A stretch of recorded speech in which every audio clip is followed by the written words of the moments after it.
अस्सलामुअलैकुम। ईद गिफ्ट हमेशा आपको पता है कि गिफ्ट छोटा हो या बड़ा, गिफ्ट तो गिफ्ट ही होता है। तो दोस्तों ये गिफ्ट आपके लिए ईद गिफ्ट दिया जा रहा है। इस गिफ्ट को आप ज़रूर इस्तेमाल करें, आपकी मायूसी दूर हो जाएगी। मैं एक ऐसे बुज़ुर्ग से मिला हूँ जिनकी उम्र 100 से ज़्यादा है, लेकिन उन्होंने कैमरे के सामने आने से इनकार किया, इसलिए फिर मैं कैमरे के सामने ना लेकर आया उनको। ये मैं आपको बताने जा रहा हूँ कि आपने क्या करना है। दोस्तों इन बुज़ुर्गों ने साफ मना कर दिया कि मैं कैमरे के सामने नहीं आऊँगा। तो फिर मैंने साफ आवाज़ में चाहा कि आपको बता दूं ताकि आप ख़ुद बनाएं ये गिफ्ट और इस्तेमाल करें ताकि आपकी ईद खुशियों भरी हो।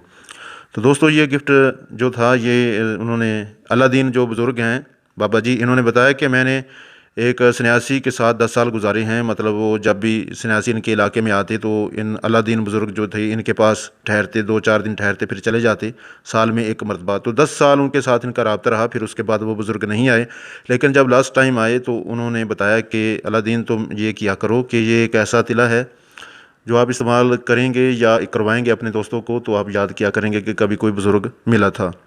तो बाबा जी ने क्या बताया, बाबा जी ने कहा कि मुझे उन्होंने ताकीद की थी कि पहले तो ख़ुद बना कर दिया करो, जब अगर आप थक जाएं ना बना सके तो आप नुस्खा दे सकते हैं।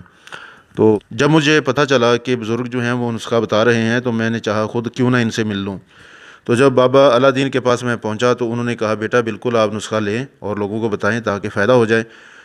तो मैंने इनसे जब दरियाफ़्त किया तो इन्होंने मुझे बड़े ही मुखलिस तरीके से मुझे ये बताया, रोगन दारचीनी 5 ml, रोगन कलवंजी 5 ml, रोगन अस्पंद 5 ml, रोगन तिल ये लेना है 5 ml। इन सब को आप स्टील के एक छोटे बर्तन में डाल लें, इनको गर्म होने दें। जब ये आवाज़ देना बंद कर दें तो इनमें आपने लहसुन के 4 टुकड़े डालने हैं टक लगाकर, 4 दाने गंदम के डालने हैं इसमें, और प्याज का कुछ हिस्सा जो लहसुन के बराबर वो डालना है। जब सब ये गंदम के दाने, लहसुन के टुकड़े और प्याज के टुकड़े ब्राउन हो जाएं तो आपने इनको आंच से नीचे उतार देना है। हल्की आंच पर पकाने हैं ना, तो इनको ब्राउन होने पर आप उतार लें बर्तन को आग से। तो उसके बाद आपने इनको ठंडा होने देना है। ठंडा होने के बाद इनको आप अच्छी तरह से रुई रख के उसमें से निकाल दें, कीप में रख लें या किसी बर्तन में छाली में रख के ना रुई, तो उसमें से गुजार लें। ये साफ़ हो जाएगा बिल्कुल अच्छी तरह से। दाएं बाएं और ऊपर की सतह से अच्छी तरह से जड़ से आगे की तरफ मसाज करें। 7 से 8 मिनट तक इसकी मसाज करें। आपको इतना फ़ायदा होगा पहले ही मालिश में कि आपका गिफ्ट जो है आपको गिफ्ट से बढ़कर गिफ्ट लगेगा, एक बिग गिफ्ट लगेगा, एक बड़ा गिफ्ट लगेगा। आपको पता होगा कि ये ईद पर हमें गिफ्ट वाकई गिफ्ट मिला है। तो बुज़ुर्गों की बताई कभी बात जो है ये झूठी नहीं होती। तो आपने बहुत सारी टिप्स सुनी होंगी, नुस्खे लिए होंगे, पैसे भी भरे होंगे, लेकिन अगर आप ये इस्तेमाल करेंगे तो आपको पता चल जाएगा कि वाकई हमने कोई नुस्खा इस्तेमाल किया है। दोस्तों अगर आपको ये वीडियो पसंद आई है तो इसे लाइक ज़रूर कर दें।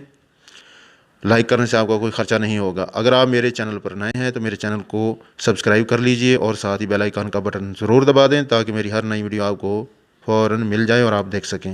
दोस्तों ये तिला अगर आपको बनाना मुश्किल लगता है तो फिर आप मुझे कहें, मैं आपको टीचर्स करूँगा। लेकिन एक बात वाज़ेह रहे कि 500 रुपये तिला के होंगे और 300 रुपये टीसीएस खर्च, 800 रुपये आपके लगेंगे। लेकिन ये भी याद रखें कि बेहतर यही है कि आप ख़ुद बनाएं क्योंकि इसमें आसानी है। अगर आप ख़ुद नहीं बना सकते तो फिर मैं हाज़िर हूँ। ठीक है जी। तो स्क्रीन पर मेरा राब्ता नंबर आपके सामने आ रहा है, इस पर राब्ता कर सकते हैं। दोस्तों ऐसी ही वीडियो देखते रहिए। लेकिन इस वीडियो के बाद मैं आपको एक वीडियो और दिखाने वाला हूँ जिसमें आपको मैं एक खाने वाली जो मेडिसिन है वो बताऊँगा। ऐसा नुस्खा वो भी गिफ्ट ही होगा, ईद गिफ्ट है। इंशाल्लाह चंद दिनों में वो भी आपके पास होगा। ओके जी, मिलते हैं ना वीडियो में। अल्लाह हाफिज़।